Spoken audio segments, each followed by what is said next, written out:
হবে না বাবা, তুমি হিন্দুস্তানের জমিনে চলে যাও। আমি রাসূলুল্লাহ হিন্দুস্তানের জমিনে যেতে পারলাম না, আমি হিন্দুস্তানের জমিনে কলেমার দাওয়াত দিতে পারলাম না। বাবা মাইনুদ্দিন হিন্দুস্তানের জমিনে চলে গিয়ে আমি রাসূলুল্লাহর হয়ে কলেমার দাওয়াত দিতে শুরু করো। খাজা আজমিরি বলেছিলেন, ইয়া রাসূলুল্লাহ হাবিবাল্লাহ, আমার মনে বড় আশা, আমার মনে বড় আশা আমি মদিনাতে থাকবো, আপনার মসজিদে নামাজ পড়বো, আপনার মাজার জিয়ারত করব। আমার কলিজা ঠান্ডা হবে, আমার হৃদয় ঠান্ডা হবে, আমার চোখ দুটো ঠান্ডা হবে। হুজুর আপনি কেন আমাকে হিন্দুস্তানে চলে যেতে বলছেন?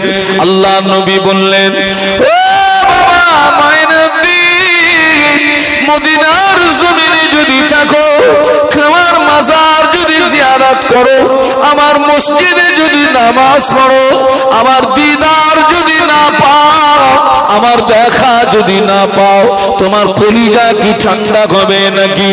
তোমার হৃদয় কি ঠান্ডা হবে নাকি? তোমার চোখ কি ঠান্ডা হবে নাকি? না ইয়া রাসূলুল্লাহ, আপনার দিদার যদি না পাও, আমার কলিজা ঠান্ডা হবে না, আমার হৃদয় ঠান্ডা হবে না। আল্লাহ নবী বললেন, বাবা মাইনুদ্দিন, হিন্দুস্তানের জমিনে চলে গিয়ে তুমি কলেমার দাওয়াত দিতে শুরু করো। আমি আল্লাহর নবী কথা দিলাম, আমি হিন্দুস্তানের জমিনে তোমাকে দেখা দেব। জোরে বলতে পারলেন না? তাকবীর দেন তো, নারায়ে তাকবীর। জোরে বলতে পারলেন না? নারায়ে তাকবীর। এই হিন্দুস্তানের 90 লক্ষ দাতাল মাতাল, দাতাল মাতাল, দাতাল মাতাল খাজা আজমিরি রহমাতুল্লাহ আলাইহির হাতে হাত দিয়ে ঈমানের কলেমা পড়েছিলেন। খাজা আজমিরির মনে যখন আসা যেত, আল্লাহ আমি একটু নবীকে দেখব, নবীর নূরের চেহারাটা দেখব। আল্লাহর নবী খাজা আজমিরির সঙ্গে, আল্লাহর নবী খাজা আজমিরির সামনে সঙ্গে সঙ্গে হাজির হয়ে যেতে। মাতাল তো বলছে নবী মরে গেছে।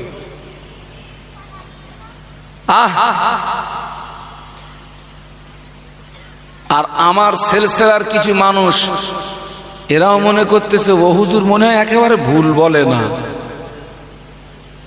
এই চাটা স্বভাবটা বাদ দিতে হবে। চাটা স্বভাব বোঝেন? আপনার কথা বলেন না কেন? চাটা স্বভাব বোঝেন? চাটা স্বভাব। ওরাও তো কোরআন হাদিস বলতেছে হুজুর, ওরাও তো কোরআন হাদিস। আপনি কোরআনের কি বোঝেন? আপনি হাদিসের কি বোঝেন? 11 বছর মাদ্রাসায় পড়েছি। কত বছর বলেছি? জোরে জোরে বলুন। 11 বছর মাদ্রাসায় পড়েছি, 11 বছর, এখনো কোরআনের ক বুঝিনি। 11 বছর মাদ্রাসায় পড়েছি, এখনো হাদিসের হ বুঝিনি। আপনি তো আপনি। আমি আপনাকে কোরআন দিয়ে দলিল দিচ্ছি, আজ পর্যন্ত কোন আলেম, মাওলানা, মুফতি, কারি কেউ কি বলেছে নামাজ পড়তে হবে না? বলুন বলুন, সবাই কি বলেছে? আর আমি আপনাকে কোরআন দিয়ে দলিল দিচ্ছি, আল্লাহ নামাজ পড়া তো দূরের কথা, নামাজের ধারে পাশে নিষেধ করেছে। দেবো দলিল দেবো? আল্লাহ কোরআনে বলেছেন, লা তাকরাবুস সালাহ, তোমরা নামাজের ধারে পাশে যেও না। তাহলে আপনি তো বলবেন হুজুর ফাইন একটা দলিল দিয়েছেন তো, জীবনে তো পড়িনি, আর তো মসজিদের ধারে পাশে যাবে না। কিন্তু এর পরের শব্দটা কি, ওটা কিন্তু আমি গোপন করেছি। এই যে লা তাকরাবুস সালাহ, নামাজের ধারে পাশে যেও না, এর পরের শব্দটা আমি কিন্তু গোপন করেছি। তাহলে আপনার যদি ওই জ্ঞান না থাকে, আর আপনি যদি বলেন ওরাও তো কোরআন হাদিস বলতেছে, আপনি মরবেন না বাঁচবেন? মরতে হবে। তারপরেই লেখা আছে ও আনতুম সুকারা, নেশাগ্রস্ত অবস্থায়। কি গ্রস্ত অবস্থায়? নেশাগ্রস্ত অবস্থায় তোমরা নামাজের ধারে পাশে যেও না। আমি যে হজপাকে যাওয়ার কথা বলছিলাম, আল্লাহ নবীর মাজার মুকাদ্দাসের পাশে গিয়েছি, আল্লাহ নবীকে সালাম দিয়েছি। ওই যে কোরআনের আয়াত ইন্নাল্লাহা ওয়া মালাইকাতাহু ইউসাল্লুনা আলান নবী, মনে আছে তো? আল্লাহ নবীকে সালাম দিয়েছি কয়েকবার, আল্লাহ নবীকে সালাম দিয়েছি। আল্লাহ নবীর মাজার মুকাদ্দাসের সোজাসুজি ওই রেলিং এর উপরে সোনালী অক্ষরে কোরআনের একটা আয়াতে শরীফা লেখা আছে। ওই আয়াতে শরীফাটা লেখা আছে ইন্নাল্লাহা ওয়া মালাইকাতাহু ইউসাল্লুনা আলান নবী ইয়া আইয়ুহাল্লাযীনা আমানু সাল্লু আলাইহি ওয়া সাল্লিমু তাসলিমা। এই আয়াতে শরীফা আল্লাহ নবীর মাজার মুকাদ্দাসের সোজাসুজি লেখা আছে, বলুন সুবহানাল্লাহ। নজর পড়ে গেল আরেকটা আয়াতে শরীফা লেখা আছে, এই যারা সাধারণ মানুষ, যারা আম মানুষ, যারা কোরআন পড়তে পারে কিন্তু নবীর মাজার মুকাদ্দাসের উপরে যে কোরআনের আয়াত লেখা আছে, সাধারণ কোরআন পড়নেওয়ালারা ওটাকে উদ্ধার করতে পারবে না, কারণ লেখাগুলো এতটা জড়ানো, এতটা পেঁচালো। ও সাধারণ কোরআন পড়নেওয়ালা মানুষ ওটাকে উদ্ধার করতে পারবে না। এটা পারবে কারা? হাফেজে কোরআন যারা, পারবে কারা? ভালো আলেম যারা। আর একটা আয়াত লেখা আছে নবীর মাজার মুকাদ্দাসের সোজাসুজি ইয়া আইয়ুহাল্লাযীনা আমানু লা তারফাউ আসওয়াতাকুম ফাওকা সাওতিন নবী। একটু জবান খুলে বলুন না আল্লাহু আকবার। আপনাদের কষ্ট হচ্ছে নাকি? আর একটু জবান খুলে বলুন। আপনারা কি বিশ্বাস? আগে আপনাদের বিশ্বাসটা ঠিক করুন, আকীদাটা ঠিক করুন। আল্লাহ নবী কবরে জিন্দা না মুর্দা? আপনারা কি একমত? কারা কারা একমত হাত তুলে দেখেন, হাত নামান। এটা কিন্তু আল্লাহ পাকের দরবারে ছবি হয়ে গেল।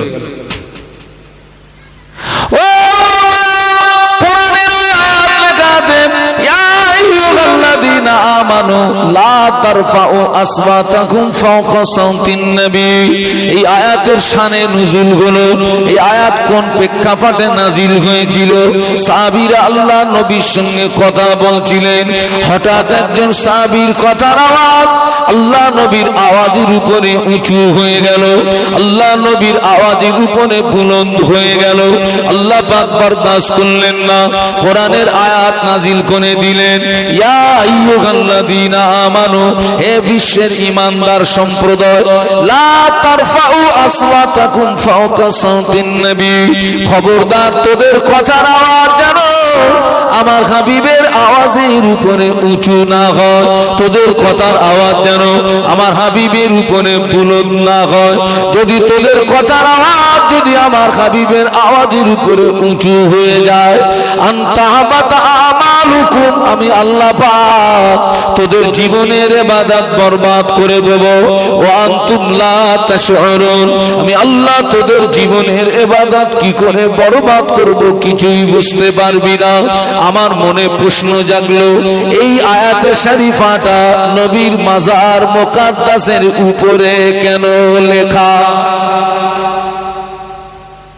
এই আয়াত তো নাজিল হয়েছিল সাহাবীর ব্যাপারে, কিন্তু সেই আয়াতে শরীফা লেখা আছে কোথায় বলুন? আল্লাহ রাসূলের মাজার মুকাদ্দাসের সামনে। এই আয়াত এখানে লেখা কেন?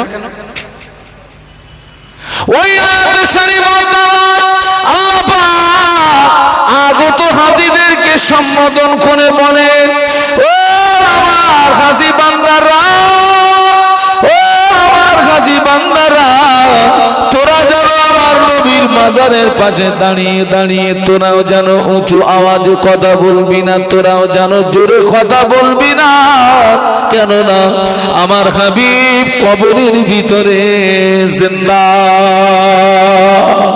আর একটু জোরে বলুন, আর একটু মহব্বতের সঙ্গে বলুন।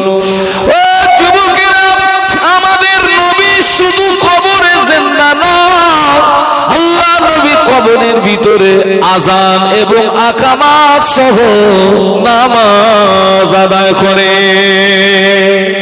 যদি বলতে পারলেন না, আজান এবং আকামাত সহ রাসূল কবরে নামাজ পড়ে।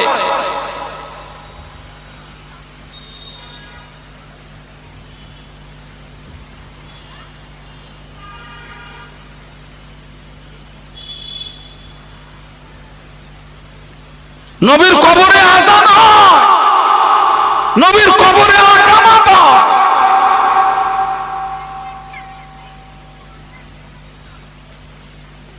আজকের সাধারণ মানুষকে ভুল বোঝানোর একটা অপপ্রয়াস চালানো হচ্ছে। আপনাদেরকে বলছি, শুনে রাখুন, আজও ডাকাতি হয়, আজও চুরি হয়। আজ পর্যন্ত কোনো ডাকাত, কোনো চোর, যে বাড়িতে ডাকাতি হয়, চুরি হয়, ডাকাত চোর কি নিয়ে যায়? তাও কথা বলে না। টাকা পয়সা নিয়ে যায়, মূল্যবান সম্পদ নিয়ে যায়, সোনা গহনা নিয়ে যায়। আজ পর্যন্ত কোনো ডাকাত, কোনো দস্যু কারোর বাড়ি থেকে কারোর ঈমান নিয়ে গেছে? না। সমাজে একদল টুপিওয়ালা, দাড়িওয়ালার, জুব্বাওয়ালা ডাকাতের দল বেরিয়েছে। কিসের দল বলেছি? আপনার এত স্লো কেন? ভয় লাগতেছে নাকি? হ্যাঁ, চিচি করতেছেন কেন সব? আমি একটা হাই সুগারের রোগী। ডাকাতের দল বেরিয়েছে, ডাকাতের দল, টুপিওয়ালা, জুব্বাওয়ালা, দাড়িওয়ালা ডাকাতের দল বেরিয়েছে। এরা সাধারণ মানুষের ঈমান লোটার চেষ্টা করছে, এরা সাধারণ মানুষের ঈমান নিয়ে খেলা করছে।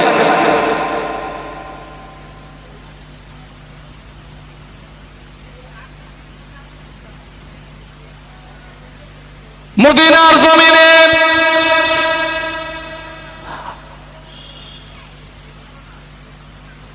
একবার দরুদ শরীফ আল্লাহুম্মা সাল্লি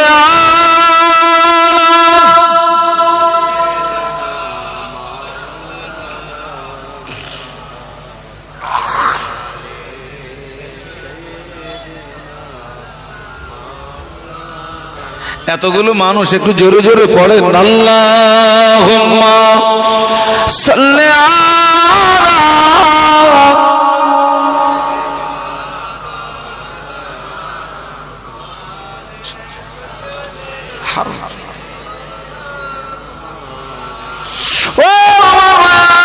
সাইদ ইবনে মুসাইব রাদিয়াল্লাহু তাআলা আনহু বর্ণনা করে, কোন একটা সময় মদিনার মসজিদ থেকে মানুষ সব বেরিয়ে গেল। সাইদ ইবনে মুসাইব রাদিয়াল্লাহু আনহু বলেন, আমি সাইদ ইবনে মুসাইব রাদিয়াল্লাহু তাআলা আনহু বলেন, আমি আল্লাহর রাসূলের মাজার মুকাদ্দাসের পাশে, আমি আল্লাহর রাসূলের মাজার মুকাদ্দাসের পাশে ভীত সন্ত্রস্ত হয়ে দাঁড়িয়ে থাকলাম। ওই সময় 3 দিন মদিনার মসজিদে আজান হয় নাই। কদিন? 3 দিন। সাইদ ইবনে মুসাইব রাদিয়াল্লাহু আনহু বলেন, আমি দেখেছি জোহরের ওয়াক্ত যখন আসলো, আমি শুনতে পেলাম আল্লাহর নবীর মাজার মুকাদ্দাসের ভিতর থেকে আজানের আওয়াজ শুনতে পাওয়া যায়। যদি বলতে পারলেন না, আজান হয়ে গেল। আমি সাইদ ইবনে মুসাইব রাদিয়াল্লাহু আনহু বলেন, আমি পরে আল্লাহ নবীর মাজার মুকাদ্দাসের ভিতর থেকে তাকবীরের আওয়াজ শুনতে পেয়েছি। প্রতি অক্তে আল্লাহ নবীর মাজারের ভিতর থেকে আজানের আওয়াজ শুনতে পাওয়া যায়। আল্লাহ নবীর মাজারের ভিতর থেকে তাকবীরের আওয়াজ শুনতে পাওয়া যায়। জোরে বলতে পারলেন না? একটু মহব্বতে বলতে পারলেন না? সাইদ ইবনে মুসাইব রাদিয়াল্লাহু আনহু 3 দিন প্রতি ওয়াক্তে রাসূলের মাজারের ভিতর থেকে কিসের আওয়াজ? জোরে বলুন। তারপরে কিসের আওয়াজ? তাকবীরের আওয়াজ, আকামাতের আওয়াজ। আকামাত দেওয়া কিসের জন্য? ভাত খাবে তাই? নামাজ পড়ার জন্য। ফিরে আসুন। ফেরেশতা দিয়ে আদম নবীকে সেজদা করিয়ে আদম নবীর সম্মান আল্লাহ বাড়িয়েছেন, কিন্তু সেটা ছিল সময়ের সঙ্গে সীমাবদ্ধ। কিন্তু আমাদের নবীর উপরে আল্লাহ দরুদের নজরানা প্রেরণ করে, এর কোনো সময় সীমা নেই। ফেরেশতারা নবীর প্রতি দরুদ পড়ে, এর কোনো সময় সীমা। আব্বাজান জান্নাতের ভিতরে একা একা, আব্বাজান জান্নাতের ভিতরে আল্লাহর নাজ নেয়ামত ভোগ করে, জান্নাতের নাজ নেয়ামত ভোগ করে, কিন্তু আব্বাজান মনে মনে কি যেন একটা অভাব অনুভব করেন।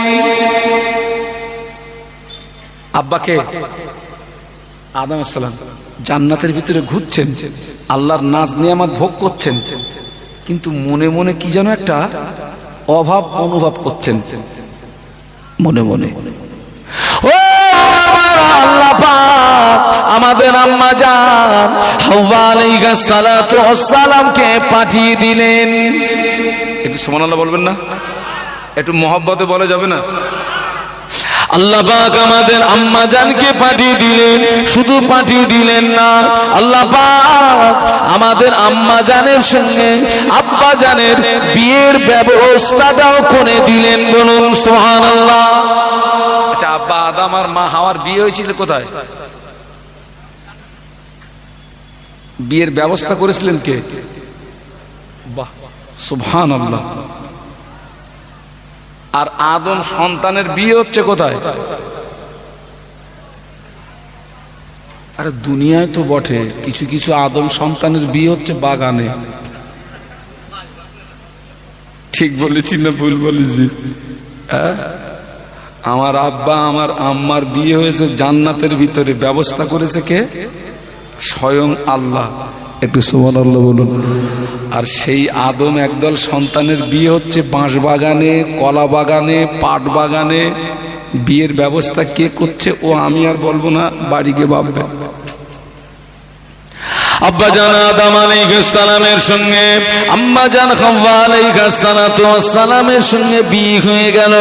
আব্বাজান ঘুমিয়েছিলেন, আব্বাজান ঘুম থেকে উঠে দেখে পাশে বিবি হাওয়া শুয়ে আছে। আব্বাজান ঘুমিয়েছিলেন, আব্বাজান ঘুম থেকে উঠে দেখে তো পাশে বিবি হাওয়া। পুরুষ হিসাবে নারীর প্রতি একটা আকর্ষণ থাকে না? থাকে না? একটা টান থাকে না? আব্বাজান দেখছে পাশে হাওয়া শুয়ে আছে। আব্বাজান হাত বাড়িয়েছেন আমাদের আম্মার দিকে। কথা শুনছেন নাকি? আব্বাজান আমাদের আম্মার দিকে হাত বাড়িয়েছেন। আম্মাজান বলেছিলেন, আল্লাহ আমাদের জান্নাতের ভিতরে জায়গা দিয়েছেন, আল্লাহ পাক আমাদের জান্নাতের ভিতরে বিয়ের ব্যবস্থা করে দিয়েছেন। আলহামদুলিল্লাহ, বিয়ে আমাদের হয়ে গেল। আপনি যে আমার দিকে হাত বাড়াচ্ছেন, আপনি কি আমার মোহরানাটা আদায় করেছেন? কি কি? আপনি যে হাত বাড়াচ্ছেন আমার দিকে, আমার সে মোহরানা?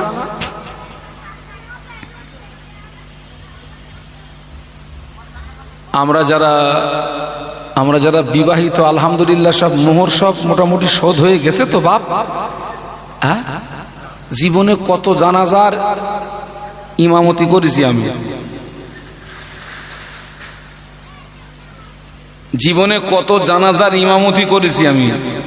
এই খোকা, বয়স তো বেশি না, শুধু রাত জেগে রোগে বুড়ো হয়ে গেছি। আমার একদম ফুল একেবারে বুড়ো হয়ে গেছি না আমি, পুরো বুড়ো। জীবনে কত বিয়ে পড়েছি, আপনার জানাজার ইমামতি করেছি। জানাজা শুরু হবে, বলছে হুজুর দাঁড়ান। তার মানে এখনো শোধ হয়নি, মরিয়ে গেছে তাও শোধ হয়নি, দাঁড়ান। যদি কারোর মোহর পরিশোধ না হয়ে থাকে, আমি তাকে সৎ পরামর্শ দিচ্ছি, আল্লাহ আপনাকে হায়াতে রেখেছেন, অতি শীঘ্র আপনার মোহরটা পরিশোধ করুন। আর যাদের বিয়ে হয়নি, আমি ওই সমস্ত যুবকদেরকে সৎ পরামর্শ দেব, দাম বাড়ানোর জন্য যেন মোহর বেশি ধার্য করো না। এখন তো কেউ কেউ দাম বাড়ানোর জন্য মোহরানা ধার্য করছে 1 লাখ, 1.5 লাখ, 2 লাখ, 5 লাখ। ও মাল দেবে বলে মনে হয়? দেবে? সবচেয়ে নিম্ন সংখ্যা যেটা শরীয়তের, ওটাই মোহর ধার্য করবে। বিয়ের মজলিসে উকিল মারফাত তোমার স্ত্রীর ঋণটা পরিশোধ করে দেবে। তারপরে বাড়িতে গিয়ে টাচ করবা। টাচ বোঝো তো নাকি? হ্যাঁ, টাচ করবা। তার আগে যদি টাচ করো তো মরবা। ওই ঋণটা পরিশোধ করে তবে টাচ করো। আম্মা জান বলেছে, হুজুর আল্লাহ পাক আমাদের জান্নাতের ভিতরে জায়গা দিয়েছেন, আল্লাহ পাক আমাদের জান্নাতের ভিতরে বিয়ের ব্যবস্থা করে দিয়েছেন, আলহামদুলিল্লাহ বিয়ে আমাদের হয়ে গেল।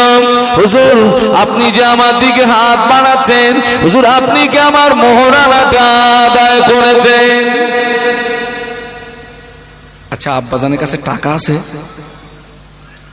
সোনা রূপো, আব্বা চিন্তায় পড়ে গেছে, আল্লাহ উপায়? জান্নাতে যা কিছু নাজ নেয়ামত যা আছে সবকিছুর মালিককে?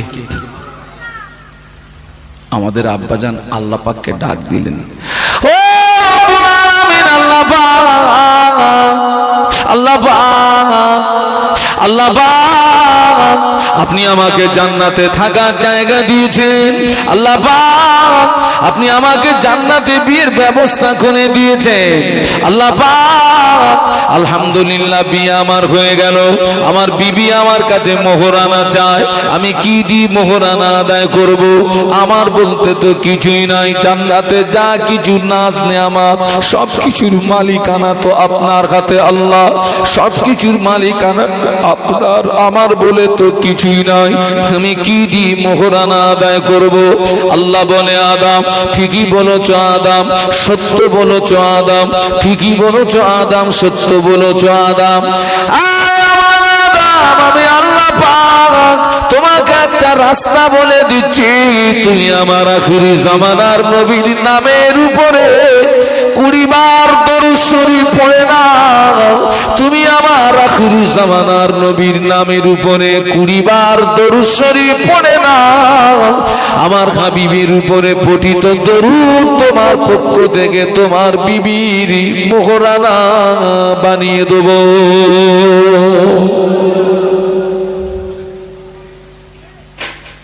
ফেরেশতা দিয়ে আদম নবীকে সেজদা করিয়ে আদম নবীর সম্মান বাড়িয়ে দিয়েছেন, আর সেই আদম নবী জান্নাতে আমাদের নবীর উপরে দরুদ পড়ছে। একটু সুবহানাল্লাহ বলবেন না? সম্মান বেশি কার? আমাদের নবীর। একটু সুবহানাল্লাহ বলুন।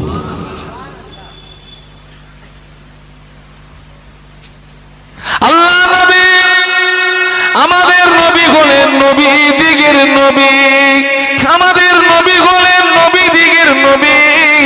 আমাদের নবীকে বলা হয় ইমামুল মুরসালিন।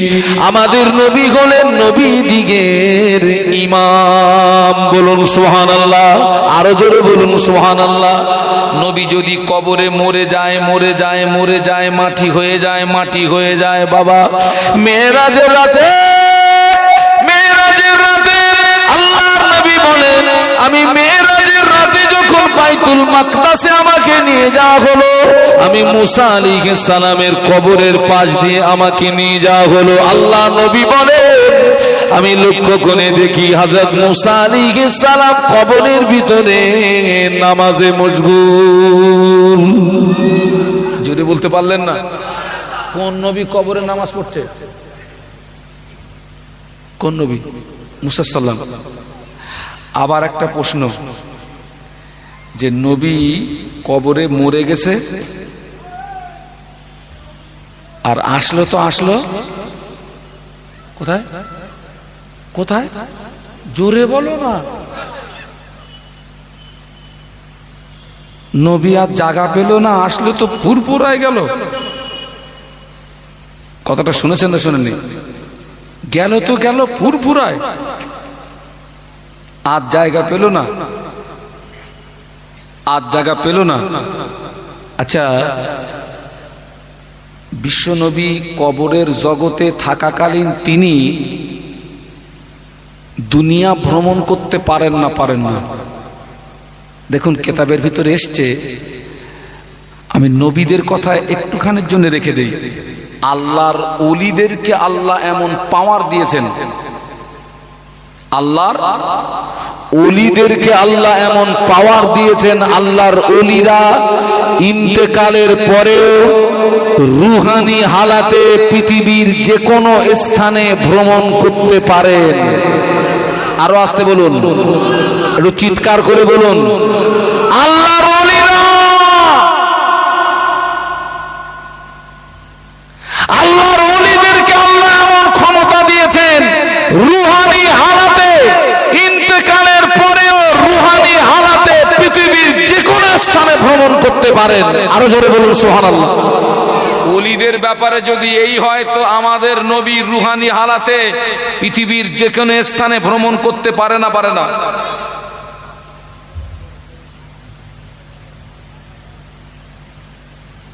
বলে তুই যদি আমারে বুঝুতে পারিস, আমার বউটা তোর দিয়ে দেবো। তুই আগে বুঝো না আমারে।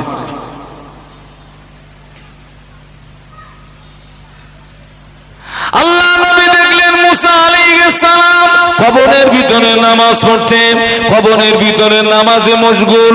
আল্লাহ নবী বাইতুল মাকদাসে 2 রাকাত নামাজ পড়েছিলেন। আল্লাহ নবী বাইতুল মাকদাসে 2 রাকাত নামাজ পড়েছিলেন। আর আমাদের নবীর আগে যত নবী, টোটাল নবী আমাদের নবীর পিছনে মুক্তাদি হয়ে দাঁড়িয়ে গেলেন। জোরে বলুন। তাহলে ওয়াজ বুঝবেন, মুসা সাল্লাম নামাজ পড়ছে কোথায়? কে দেখেছেন? আল্লাহ রসুল। আর সেই রসুল বাইতুল মাকদাসে 2 রাকাত নামাজ পড়ছেন, আর টোটাল নবীরা ওনার পিছনে। তাহলে টোটাল নবীর মধ্যে হযরত মুসা সাল্লাম আছেন। তাহলে একই নবীকে একবার দেখেছেন কবরে, আবার সেই নবী আমাদের নবীর পিছনে বাইতুল মাকদাসে নামাজ পড়ছে। তাহলে একই নবীকে বিশ্ব নবী ক জায়গায় দেখলেন? একটু সুবহানাল্লাহ বলুন। আরে ভাই, মেরাজের ওয়াজ আপনাদের শোনা আছে না নেই? আল্লাহ নবী মেরাজে চলে গেলেন, আল্লাহর সঙ্গে দিদার হলো, আল্লাহর সঙ্গে কথোপকথন হলো। আল্লাহ নবী যখন ফিরে এসেছিলেন, 6 নম্বর আসমানে কোন নবীর সঙ্গে দেখা হয়েছিল? আমি আর বলবো না, আপনারা বলেন। কোন নবী? মুসা সাল্লাল্লাহু আলাইহি ওয়াসাল্লাম। খোকা, তোরা একটু চুপ কর, তোর বাপ দাদাদের একটু বলতে দে। একই নবী কবরে নামাজ পড়তে দেখলেন, সেই নবী আমাদের নবীর পিছনে নামাজে মশগুল। আবার সেই নবীকে 6 নম্বর আসমানে নবীর সঙ্গে দেখা হচ্ছে। বলুন সুবহানাল্লাহ। তাহলে একই নবী ক জায়গায়? জোরে বলুন। এ কি করে হচ্ছে?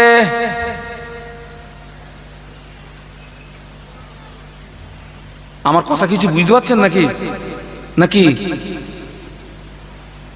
এই একেবারে জিজি করলে হবে না, বলো। যদি না বুঝতে পারেন তো বলেন। 10এও হ্যাঁ, 5এও হ্যাঁ, ও আমার ভাল লাগে না। আপনার মধ্যে যদি কিছু থাকে তো আপনি বলেন।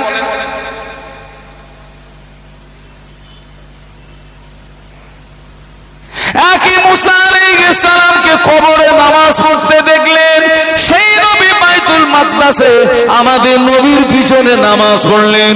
আবার সেই নবীকে 6 নম্বর আসমানে আমাদের নবীকে জিজ্ঞাসা করে, সালাম দিয়ে জিজ্ঞাসা করেছিলেন, ইয়া রাসূলুল্লাহ, হাবিবাল্লাহ, আল্লাহ পাক আপনার উম্মতের জন্য কি তোহফা পাঠিয়েছেন?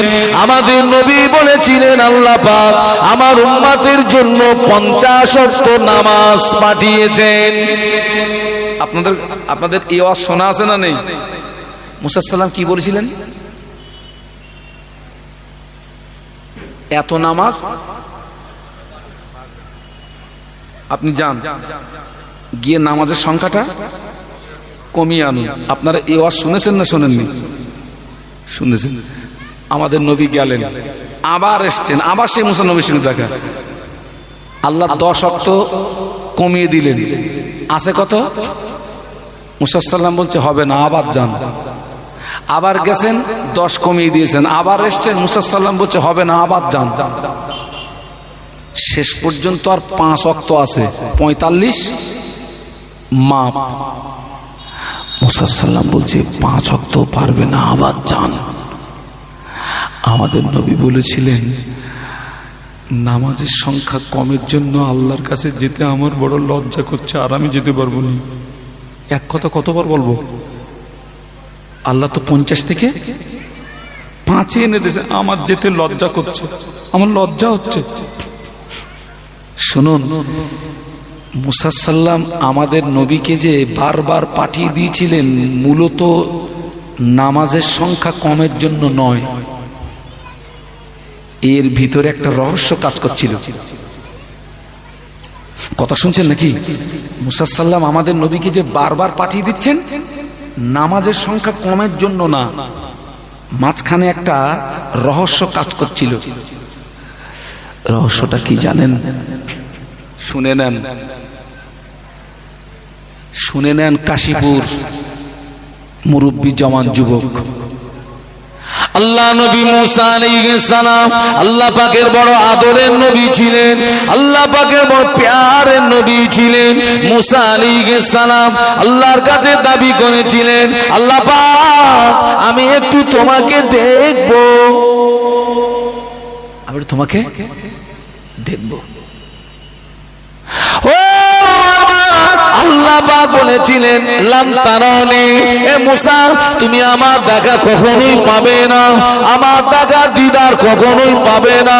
বড় আদরের নবী আবদার করে বসলেন, না আল্লাহ আমি একটু তোমাকে দেখবো, আল্লাহ না আল্লাহ আমি একটু তোমাকে দেখবো আল্লাহ। আল্লাহ বলে মুসা তাহলে চলে এসো, তুর পাহাড়ে চলে এসো, ওখানে তোমার সঙ্গে আমার দিদার হবে, ওখানে তোমার সঙ্গে আমার সাক্ষাৎ হবে। আল্লাহ মুসা আল্লাহ নবী মুসা আলাইহিস সালাম তুর পাহাড়ে যাচ্ছেন। আল্লাহ নবী মুসা আলাইহিস সালাম তুর পাহাড়ে যখন উঠছিলেন পায়ে জুতো ছিল। আল্লাহ পাক বললেন মুসা রে জুতো দুটো পায়ে দিয়ে নয়, জুতো দুটো খুলে রেখে এসো। মুসা আলাইহিস সালাম তুর পাহাড়ে উঠে গেলেন। 70,000 পর্দার ভিতর থেকে মাছির মাথার মতো একটু নূরের তাজাল্লি আল্লাহ তুর পাহাড়ে নিক্ষেপ করলেন, পাহাড় পুড়ে ছাই হয়ে গেল। মুসা আলাইহিস সালাম বেহুশ হয়ে জমিনে পড়ে গেলেন। আল্লাহ দিদার হলো না, আল্লাহ দেখা হলো না, আল্লাহর দিদার হলো না, আল্লাহ দেখা হলো না। আমাদের নবী আল্লাহ পাকের সঙ্গে দিদার হয়েছিল, বলুন সুবহানাল্লাহ। হাজিরা হজ পাকে যায়, আল্লাহর হাজি বান্দারা হজ পাকে যায়, হজ পাক থেকে যখন হাজিরা ফিরে আসে, আমরা যারা হাজির সঙ্গে দেখা করতে যাই হাজি সাহেবের কোন কোন দিকে বেশি বেশি তাকাই? আমরা কোন দিকে বেশি বেশি তাকাই? কি দেখি? মুখ দেখি। আর কি দেখি? জীবনে হাজিও দেখতে যাওনি? হ্যাঁ, আমার একটা ভাই তো একটা জব দিয়েছেন, আমরা যখন হাজিদের দেখতে যাই হাজিদের মুখটা দেখি, মুখ মুখ দেখি। আর কি দেখি? কি দেখি? হাত দেখি। আর কি দেখি? কি? পা। কেন? আমরা এই জন্য দেখি আল্লাহ কাবা দেখা হলো না। এই মানুষটা কাবা দেখেছে, ওই কাবা দেখা চোখটা দেখতে বড়ই ভালো লাগে। সুবহানাল্লাহ বলতে পারলেন না? বাড়ি গিয়ে বলবেন নাকি? আরো জোরে বলুন সুবহানাল্লাহ, আরো জোরে বলুন। ও রব্বুল আলামিন, আল্লাহ কাবা দেখা হলো না। এই ব্যক্তিটা তোমার কাবা দেখেছে, ওই কাবা দেখা চোখটাকে দেখতে বড় ভালো লাগে।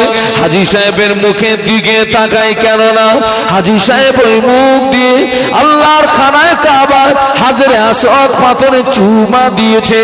আল্লাহ আমি চুমা দিতে বললাম না, চুমা দেওয়া মুখটা দেখতে বড় ভালো লাগে, হাতের দিকে কেন তাকাই? আল্লাহ পাক তোমার খানায় কাবা হাত দিয়ে স্পর্শ করতে পারি না, এই হাজি মানুষটা তোমার খানায় কাবা হাত দিয়ে স্পর্শ করেছে, পা কেন দেখি?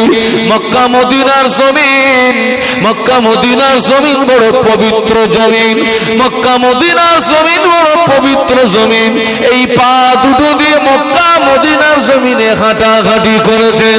কেন বললাম এই কথাটা? মুসা আলাইহিস সালাম আমাদের আল্লাহকে দেখতে চেয়েছিলেন, আল্লাহর দিদার হলো না, আর আমাদের নবীর সঙ্গে আল্লাহ পাকের দিদার হয়েছিল। জোরে বলুন না সুবহানাল্লাহ, আরো জোরে বলুন। তো আল্লাহর নবী যখন আল্লাহর সঙ্গে দিদার করে কথোপকথন করে ফিরছেন, মুসা সাল্লাম ওই কথাটাই ভেবেছেন যে আল্লাহর সঙ্গে আমার দিদার হলো না, আখির জামানার নবী ওই আল্লাহকে দেখেছেন, ওই আল্লাহর সঙ্গে কথা বলেছেন, ওই আল্লাহ দেখা চোখটা দেখতে আমার বড় ভালো লাগে। একটু জোরে বলুন। আমাদের নবীর নামাজের সংখ্যা কম করে যেই 6 নম্বরে আসমানে আসে, মুসা সাল্লাম আমাদের নবীর দিকে ফ্যাল ফ্যাল করে তাকিয়ে থাকে, এই দুটো চোখ আল্লাহ দেখা চোখ। একটু জোরে বলুন, আর একটু জোরে বলুন। আবার বলছে আবার যান, আবার যান, যতবার যাচ্ছেন ফিরছেন মুসা সাল্লাম ফ্যাল ফ্যাল করে দেখছেন, আল্লাহর দিদার আমার হলো না, আল্লাহর দেখা আমার হলো না। আখির জামানার নবী যে চোখ দিয়ে আল্লাহকে দেখেছে, ওই আল্লাহ দেখা চোখটা দেখতে বড়ই ভালো লাগে। আরে তুই জোরে বলুন সুবহানাল্লাহ।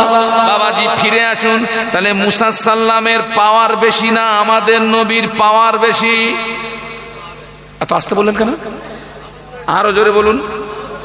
মুসা নবীর সম্মান বেশি না আমাদের নবীর সম্মান বেশি? তাহলে মুসা আলাইহিস সালামকে যদি একই টাইমে 3 জায়গায় যদি দেখতে পাওয়া যায়, আমাদের নবীকেও একই টাইমে 3 লক্ষ জায়গায় দেখতে পাওয়া যায়। জোরে বলুন। মুসা সাল্লামকে যদি একই টাইমে 3 জায়গায় দেখতে পাওয়া যায়, হযরত মুসা নবীর চেয়ে আমাদের নবীর সম্মান অনেক বেশি, অনেক বেশি, অনেক বেশি। কারণ আমাদের নবী হলেন বিশ্ব নবী, বিশ্ব নবী, বিশ্ব নবী, আমাদের নবী বিশ্ব নবী। মুসা সাল্লামকে যদি একই সময়ে 3 জায়গায় দেখা যায়, আমাদের নবীকে একই টাইমে 3 লক্ষ জায়গায় দেখা যাবে। আর একটা কথা বলি, মানুষ মারা যায়, লাশ কবরের ভিতরে শুইয়ে দেখা, 3 মুঠো করে মাটি দিয়ে চলে আসে, মিনহা খলাকনাকুম ওয়া ফিহা নুঈদুকুম ওয়া মিনহা নুখরিজুকুম তারাতান উখরা। 3 মুঠো করে মাটি দিয়ে চলে যায় বাবাজি। 2 জন ফেরেশতা আসে, কবরবাসীকে 3টে প্রশ্ন করে। ওই 3টে প্রশ্নের ভিতরে নবী সম্পর্কের একটা প্রশ্ন আছে না নাই? আছে না? কোন কবরে মুসা নবীকে দেখানো হয় না, কোন কবরে ঈসা নবীকে দেখানো হয় না, কোন কবরে নূহ নবীকে দেখানো হয় না, কোন কবরে ইব্রাহিম নবীকে দেখানো হয় না, কোন কবরে ঈসা নবীকে দেখানো হয় না। ঈমানদারের কবরে বিশ্ব নবীকে দেখানো হয়। আরো জোরে বলুন সুবহানাল্লাহ। তামাম পৃথিবীর জমিনে একই সময়ে লক্ষ লক্ষ মানুষ কবরে যায়, আর ওই কবরের ভিতরে একই টাইমে লক্ষ মানুষের কবরে, লক্ষ মরা মানুষের কবরে আল্লাহর নবীকে দেখানো হয়। আমার কথা বুঝতে পারছেন না? নবীকে কবরে দেখানো হয়, আল্লাহ রসুলের আত্মিক রূপ দেখানো হয়। ফেরেশতারা নবীর দিকে ইশারা করে বলেন, মা কুনতা তাকুলু ফি হাজার রাজুল, এ কবরবাসী এই ব্যক্তি সম্পর্কে কি জানো বলো। ওই কবরবাসী যদি মুমিন হয়, বিশ্ব নবীর দিকে তাকিয়ে মুচকে মুচকে হাসতে থাকেন আর বলেন, হাজা নবিয়ুনা মুহাম্মাদুর রাসূলুল্লাহ, ইনি অন্য কেউ নন, ইনি হলেন আমাদের নবী, দিন দুনিয়ার বাদশাহ। একটু জোরে বলুন, আর একটু জোরে বলুন। ইমাম গাজ্জালী রহমাতুল্লাহ আলাইহি লিখেছেন, আপনি যখন ঘরে প্রবেশ করবেন তখন সালাম দেবেন, আসসালামু আলাইকুম ইয়া আহলাল বাইত। আপনি সালাম দেবেন। ঘরের ভিতরে যদি কেউ না থাকে আপনি সালাম দেবেন আসসালামু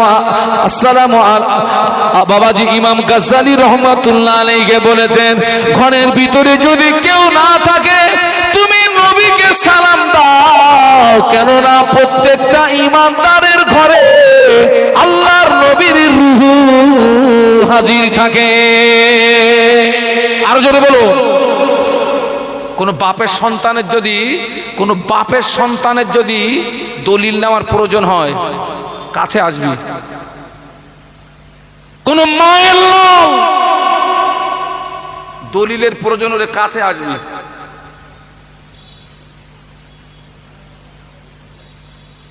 পাকাও মারার জায়গা হয় না নাকি? হ্যাঁ, একজনের মনে ইচ্ছা হয়েছে ওর নাম জানে একটু খবরের কাগজে ওঠে, কিসে কথা বলে না, কোনো কায়দায় উঠতেছে না, কোনো কায়দায় উঠতেছে না। তো একজন বলতেছে এই দেখ উঠবে, একটু ডাকাতি করতে পারিস, নাম উঠবে। এখন ভাই ডাকাতি করতে গিয়ে যে যদি ধরা পড়ে কি হবে? কথা বলে না, কি কেস হবে? এই মারটার হবে না, পাগল কোথাকা। আগে কি হবে? আগে ধোলাই হবে। এখন ওই ধোলাই কথাটা গোপন রেখেছে সে, ও একজনের কাছ থেকে পরামর্শ নিচ্ছে, কাগজের নাম কি করে তোলা যায় বলদিন। তো বলতে ডাকাতি করতে পারিস? তো বলে না পারলেও করতে হবে, অন্তত আমার নামটা যেন খবরের কাগজে। হ্যাঁ, ডাকাতি করতে গেছে ভাই, ধরে পেলে পুরো পুঁতে ফেলেছে ওর। হ্যাঁ, মাল পুরো টান টান হয়ে শুয়ে রয়েছে, যায় যায় অবস্থা, খবরের কাগজে নাম দিয়েছে একদম হেডলাইনে। কোন লাইনে? হেডলাইনে। হসপিটালে পড়ে রয়েছে, পড়ে বলতেছে খবরের কাগজের নাম উঠেছে। তা বলতেছে হ্যাঁ। আরে বলতেছে তুই খবরের কাগজের নাম, তুই তো মারা যেতিস। বলতেছে আরে এখনো তো বেঁচে আছি, অন্তত খবরের কাগজের নাম উঠেছে, আমার জীবন ধন্য হয়ে গেছে। এই যে যারা এই আগডুম বাগডুম বলছে না, ওদেরকে কেউ চেনে না, ওরা এই খবরের কাগজের নাম তোনার জন্য, হাইলাইট করার জন্য উদরপিণ্ডি ও ঈমান যায় যাক, বেঈমান হয় কাফের হয়।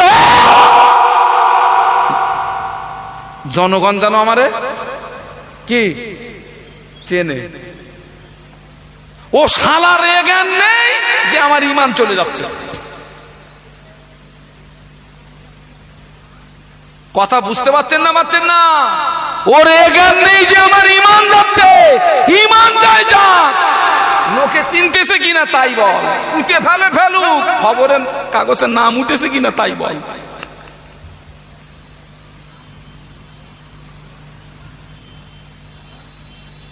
একটু দরুদ শরীফ আল্লাহুম্মা, জোরে জোরে, খুব মহব্বতে।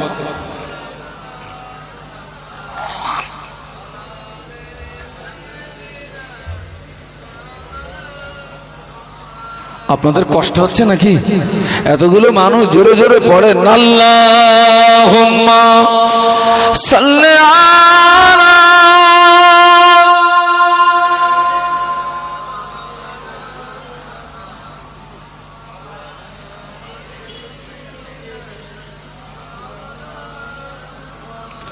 इन हवाओं से कह दो ना आए इधर, मुझको खुशबू की कोई जरूरत नहीं,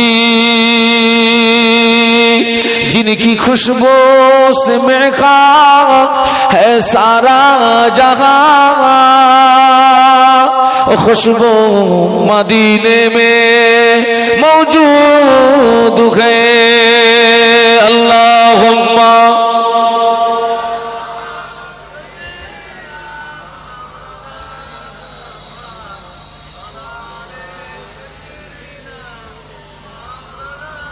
একটু বলুন আল্লাহু আকবার, একটু বলুন আল্লাহু আকবার।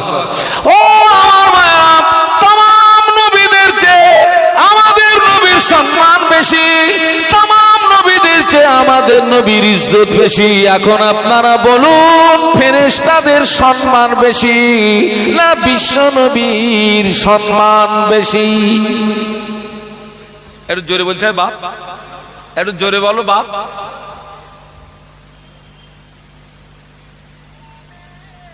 ও আমার মায়েরা, আল্লাহ পাকের একজন ফেরেশতা, ওই ফেরেশতার নাম হলো হযরত আজরাইল আলাইহিস সালাম। হযরত আজরাইল আলাইহিস সালাম, আল্লাহ পাক ফেরেশতা আজরাইলকে ক্ষমতা দিয়েছেন বান্দা বান্দির রূহকে কবজা করা, বান্দা বান্দির রূহকে কবজা করা। ফেরেশতা আজরাইল আলাইহিস সালামকে আল্লাহ এমন সম্মান দিয়েছেন, একই টাইমে লক্ষ লক্ষ মানুষের রূহকে কবজা করতে পারে এই ক্ষমতা আল্লাহ পাক ফেরেশতা আজরাইল আলাইহিস সালামকে দিয়েছেন। এই পাওয়ার আল্লাহ ফেরেশতা আজরাইল আলাইহিস সালামকে দিয়েছেন আমাদের নবী আলামে বারজাখে তথা কবরে। আল্লাহর নবী কবরের জগতে ফেরেশতা আজরাইল অপেক্ষা শ্রেষ্ঠ। বলুন সুবহানাল্লাহ।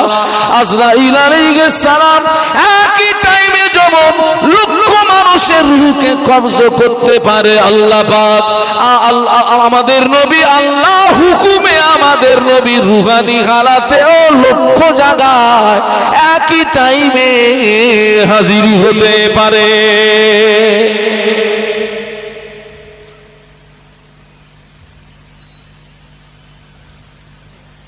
আকীদাটা ঠিক রাখবেন, আকীদা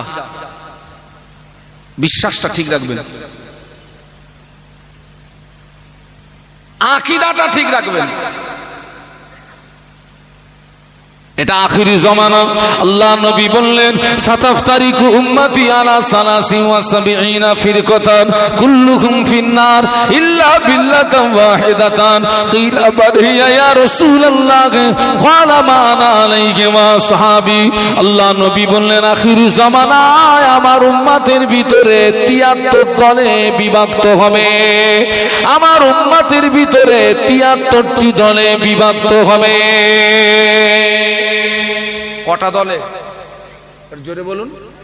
৭৩। কুল্লুহুম ফিন্নার, কুল্লুহুম ফিন্নার বাংলা মানে এ না বলতে পারলে লস করো না, সারা জীবন শুনেছেন। কুল্লুহুম ফিন্নার তার মানে কি? এই ইউটিউবাররা পারবা? কুল্লুহুম ফিন্নার। এই খোকা পরবর্তী হুজুর ডাক। হ্যাঁ না ঠিক আছে না। কুল্লুহুম ফিন্নার তার মানে হলো সব জাহান্নামে যাবে, ৭৩টি দল হবে। কুল্লুহুম ফিন্নার সব জাহান্নামে যাবে ইল্লা মিল্লাতান ওয়াহিদা, কেবলমাত্র একটি দল জান্নাতে যাবে। একটা দল জান্নাতে যাবে, ওই দলটার নাম হলো সুন্নাত ওয়াল জামাত। জোরে বলুন, আরো জোরে বলুন, আরো জোরে বলুন।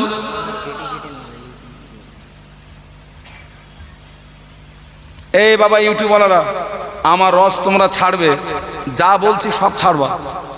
কেউ যদি কেটে কেটে ছাড়ো তার কপাল বিপদ আছে। বলো কেটে যদি ছাড়ো।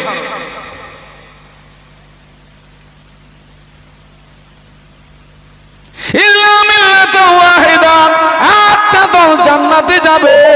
সাহাবীরা জিজ্ঞাসা করলেন কিলা মানিয়া ইয়া রাসূলুল্লাহ, হুজুর যে দলটা জান্নাতে যাবে ওই দলটির নাম, হুজুর ওই দলটি কোন দল? আল্লাহ নবী বললেন ক্বালা মা আনা আলাইহি ওয়া আসহাবী, ওই দলটি হলো আমি এবং আমার সাহাবীদের মতের উপরে যারা প্রতিষ্ঠিত থাকবে, ওই দলটি আল্লাহ পাকের দয়ার জান্নাতে চলে যাবে। আর ওই দলটির নাম হলো সুন্নাত ওয়াল জামাত।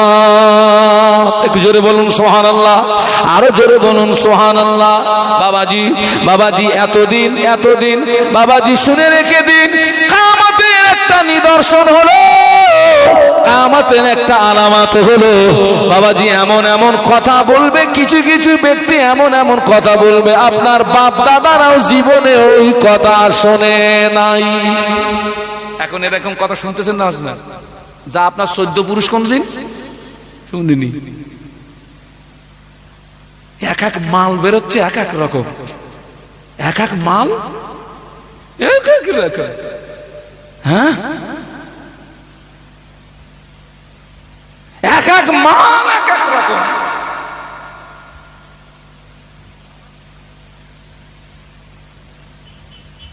আপনাদেরকে সাবধান করছি, আমি আপনাদের ভাই মোহাম্মদ শাহানুর আলম। ওরে ভাই আমাদের, আমি আমার কথা বলি, আমার এই এত দাওয়াত বলে আবার অনেকের রাগ, অনেকে আবার বলতেছে ওরে তোমরা দাওয়াত করো কেন, আমারে করবা, ওরে করো কেন। আহা বাবা, ইজ্জতের মালিক কে বাবা, একটু জোরে বলুন। ইজ্জতের মালিক আল্লাহ, বেইজ্জতির মালিক जिंदा को मुर्दा बनाबे तू, फिर मुर्दा को जिंदा उठाबे तू, तेरे शान है जल्ला जलालहू। जिंदा को मुर्दा बनाबे तू, फिर मुर्दा को जिंदा उठाबे तू, तेरे शान है जल्ला জালালুহু। আপনারা আমার সিলসিলার অন্তর্গত মানুষ, আমি মাযহাব, আমি হানফি মাযহাবের মানুষ, আপনারাও আমার হানফি মাযহাবের মানুষ, আমি মুজাদ্দিদে জামানের সিলসিলার অন্তর্ভুক্ত মানুষ, আপনারাও কি মুজাদ্দিদের সিলসিলার অন্তর্ভুক্ত মানুষ কি না? হাত তুলে দেখান, দুই হাত কাঁটার মতো সোজা করেন, হাত নামাবেন না। তাকবীর দেন, নারায়ে তাকবীর, জোরে বলুন নারায়ে তাকবীর। সিলসিলায়ে হক মুজাদ্দিদে জামান, সিলসিলায়ে হক মুজাদ্দিদে জামান, আমার দাদু হুজুরের হক সিলসিলা, আমার দাদু হুজুরের হক সিলসিলা। নারায়ে তাকবীর। আর একটা কথা বলে যাচ্ছি, শুনে রেখে দেন, এই সমাজে কিছু মৌলবী, এই সমাজে কিছু মৌলবী, এই সমাজে কিছু মৌলবী, ওরা হলো আসলে আহলে হাদিস, কিন্তু মুখোশ পরেছে ফুরফুরার মুখোশ, মুখোশ পরেছে ফুরফুরার মুখোশ, কিন্তু ভিতর দিয়ে খবর নিয়ে দেখতেছি মাল আহলে হাদিস। মুখোশ পরেছে কিসির? ওরে সময় সময় মানুষেরা মুখে বাঘের মুখ পরে, তাই না? ও ভাই, বাঘের মুখ পরে যদি রাত্রে কারুর বাড়ি ঢোকে, পালিশ খাবে না, খাবে না? হ্যাঁ, পালিশ খাবে। তুমি মুখোশ পরে আমাদের ভিতরে ঢোকার চেষ্টা করছো, জনগণ যেদিন ধরতে পারবে পালিশ শুরু হবে।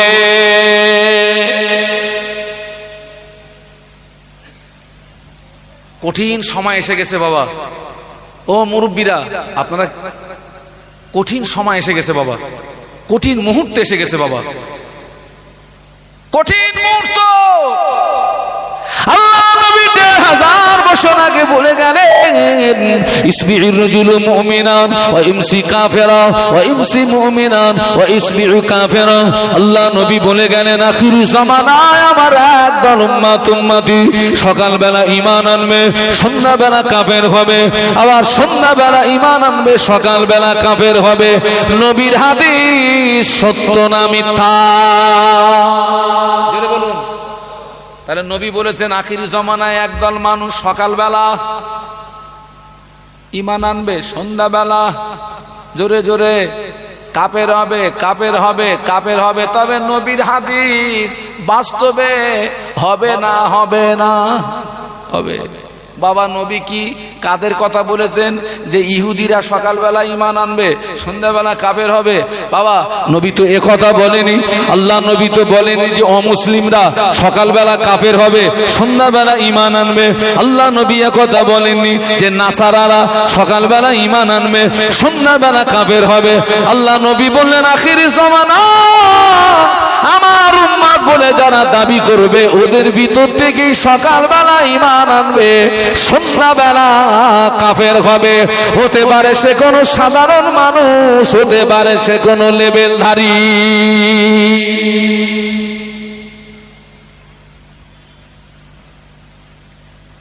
ও মুরব্বীরা, এই সময় ঈমান নিয়ে বাঁচাটা সহজ না কঠিন বাপ? খুব কঠিন বাবা, খুব কঠিন বাপ। আপনি ভালো হয়ে থাকবেন কিন্তু আপনার ভালো হয়ে থাকতে দেবে না। শাহানুর আলমের কথাগুলো মাথায় রেখে দেবেন। আমি তো মূর্খ সূর্খ লোক, এলেম কালাম তেমন কিছু নেই বাবা, মূর্খ সূর্খ লোক, কথাগুলো মাথায় রেখে দেবেন। আল্লাহ নবী একদিন আক্ষেপ করে দোয়া করেছিলেন, আল্লাহ পাক আমার উম্মতি দিগকে যেন 1400 হিজরিটা না দেখতে হয়, আমার উম্মতি দিগকে যেন 1400 হিজরিটা না দেখতে হয়। কেন না? ওই হিজরিটা, ওই যুগটা, ওই জমানাটা এত ভয়াবহ জমানা হবে, হাতের তালুতে আগুন রাখা যত না কষ্ট হবে, তার চেয়ে আরো বেশি কষ্ট হবে ঈমান নিয়ে বেঁচে থাকা।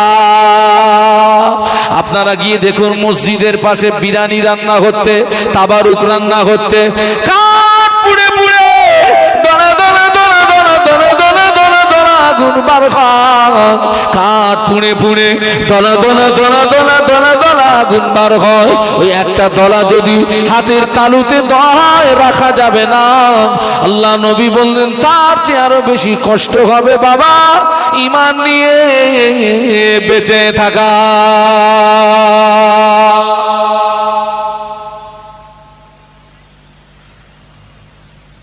কঠিন সময় এসেছে বাবা, মানুষ আপনার ঈমানটা নিয়ে নেবে।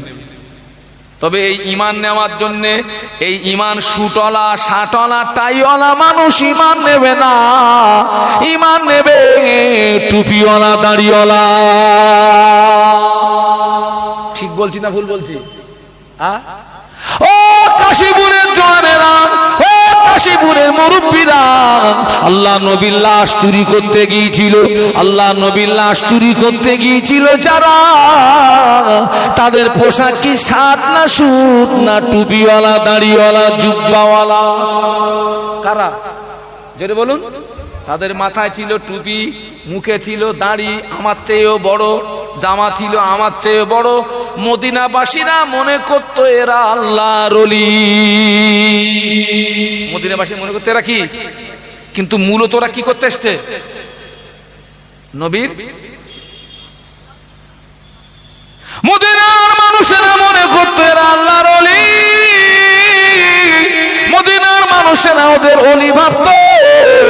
কিন্তু পরে দেখা গেল ওরা এসেছিল নবীর লাশ চুরি করতে। এখানে আরো একটা জিনিস প্রমাণ করানো যাবে বাবারা, ইহুদিরা বিশ্বাস করে আমাদের নবী কবরে জিন্দা।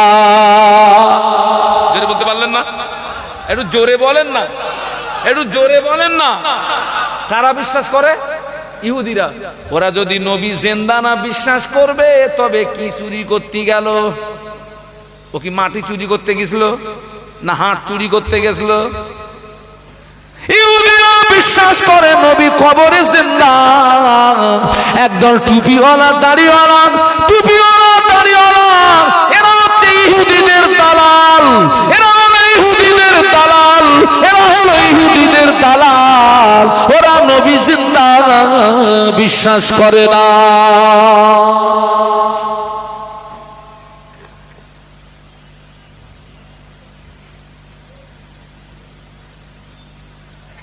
আমরা তাদের জন্য দোয়া চাই, আল্লাহ ওদেরকে হেদায়েত নসিব করুন, বলুন আমিন। জোরে বলুন আমিন। আল্লাহ ওদেরকে হেদায়েত নসিব করুন, বলুন আমিন। তবে অনুরোধ করব, জনসাধারণকে বিভ্রান্ত করবেন না। তবে এটাও বিশ্বাস রাখি, মুজাদ্দেদে জামানের সিলসিলার অন্তর্ভুক্ত মানুষ যারা, এদেরকে খুব সহজে কাতার থেকে সরানো যাবে। একটু সুবহানাল্লাহ বলবেন না? কারণ আমাদের ভিতটাকে মজবুত করে দিয়ে গেছেন আমার মুজাদ্দেদে জামান, আমাদের ভিতটাকে মজবুত করে দিয়ে গেছেন তার 5 কলিজার টুকরা, আমাদের ভিতটাকে মজবুত করে দিয়ে গেছেন মুজাদ্দেদে জামানের প্রধানতম খলিফা আল্লামা রুহুল আমিন রহমাতুল্লাহ আলাইহির দুহাতি লিখিত কিতাব। একটু জোরে বলুন, আরো জোরে বলুন। আপনাদেরকে বলে যাচ্ছি মুজাদ্দেদে জামানের সিলসিলা দুধে ধোয়া সিলসিলা, মুজাদ্দেদে জামানের সিলসিলা খাঁটি সিলসিলা, মুজাদ্দেদে জামানের সিলসিলা হক সিলসিলা। এই সিলসিলার গাড়িতে ঈমান নিয়ে বসবেন, এই সিলসিলার গাড়িতে ঈমান নিয়ে বসবেন, গাড়িতে বসে আমল করবেন, নেক আমল করবেন, আমালে সলে করবেন। মুজাদ্দেদে জামানের সিলসিলার গাড়ি আপনাকে একদিন না একদিন আল্লাহর দর জান্নাতের দরজায় পৌঁছে দেবে।